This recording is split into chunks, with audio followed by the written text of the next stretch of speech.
essential for everyone. The effects of sleep deprivation can inhibit the success of students. Today we'll research these with napping, caffeine consumption, and your emotional states. Rolling into my first point, napping can be good or bad. A good thing is that multiple analyses showed that regular sleep, having a morning schedule, and being male were predictable variables of napping. They had more daytime sleepiness, missed class, a better ability to concentrate in the late afternoon, and a perception of deeper nighttime sleep. This was written by Vela Bueno, Fernandez, and others in 2008. The title was Sleep and Behavioral Correlates of Napping Among Young Adults, a survey of first-year university students in Madrid, Spain, and it was published in the Journal of American College Health. This shows that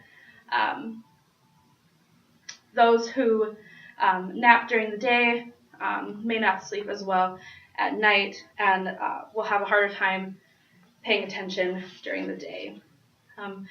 For the second part of bad things, students who reported sleeping over 2 hours a day slept less on school nights and more on the weekends. And those who napped for an hour or less slept more on school nights and more regularly on the weekends. This is written by Ye, Johnson, and others in 2015, titled Napping in College Students and Its Relationship with Nighttime Speech. And it was published in the Journal of American College Health. And this just shows that if you sleep more during the day in a nap, you won't sleep as much at night, and you'll sleep more during the weekends, in which you won't be as productive.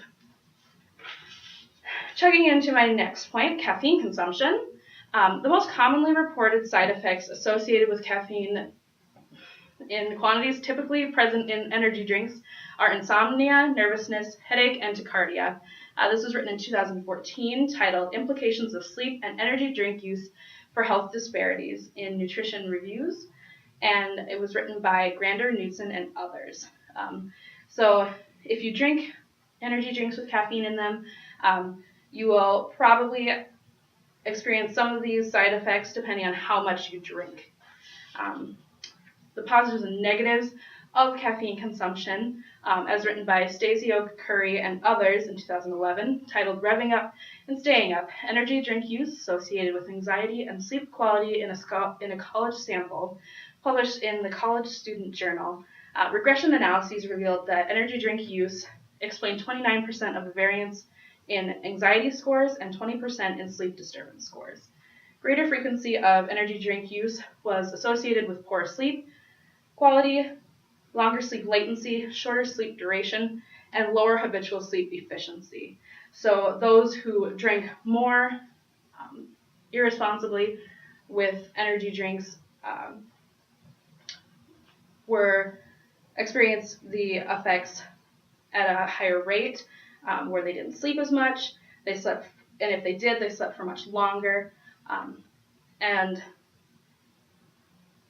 they just didn't sleep as well. For my next point, with your emotional stability, mostly I'll be talking about depression today. My first point, written by Field, Diego, and others in 2012, titled Depression and Related Problems in University Students, published in the College Student Journal, says that the students with high depression scores also had high scores on anxiety, intrusive thoughts, controlling intrusive thoughts, and sleep disturbance scales. A stepwise regression suggested that those problems contributed to a significant proportion, a variance of 49% on those depression scores. So those students who had higher depression scores also had higher difficulty dealing with anxiety, intrusive thoughts, and sleep disturbances. Sleep can also make depression symptoms worse, in which students with depressive symptoms and sleep disturbances also had a more intense and more frequent anxiety and poorer cognitive and physical functioning.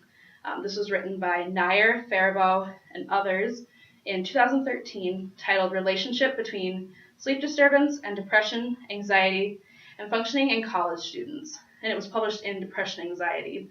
So those students who were not sleeping well and also had depression symptoms were having problems with anxiety and not performing as well in school.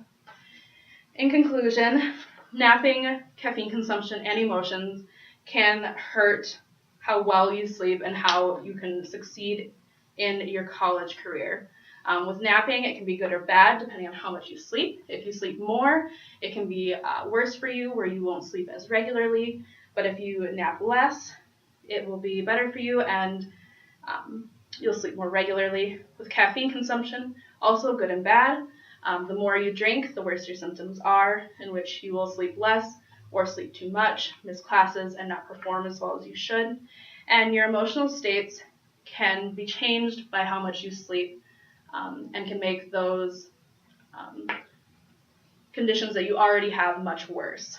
The effects of sleep disturbances inhibit the student's ability to succeed.